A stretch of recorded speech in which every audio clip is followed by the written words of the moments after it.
Mark 4:33. அவர்கள் வாசிங்க sister. 4:30. அவர்கள், இயேசு பாருங்க நல்லா சொல்றார் பாருங்க, அவர்கள் கேட்டு அறியும் திராணிக்கு தக்க. நம்ம பிரசங்க தலை பார்த்தா திராணி உள்ளவர்களாக இருங்கள். அதுக்கு ஏற்ற மாதிரி இந்த ரெண்டாவது பாயிண்ட் இருக்குது. அவர்கள் கேட்டு அறியும். அந்த வார்த்தையில 2 அர்த்தங்கள் பாருங்க. கேட்டு அறியும் திராணி தக்கதாக உமாய்களினாலே சொன்னார். அப்ப ஆண்டவர் எப்படி பிரசங்கம் பண்ணாரா? ரொம்ப நேரம் பிரசங்கம் பண்ணல.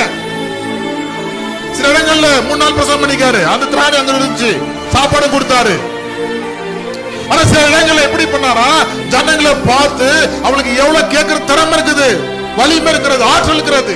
சும்மா பிரசங்கம் பண்ணி போய் பண்ண கூட. இப்ப கூட காலை சர்ச்சுக்கு வந்து 5:30 மணிக்கெல்லாம் வந்திருக்கிறீங்க.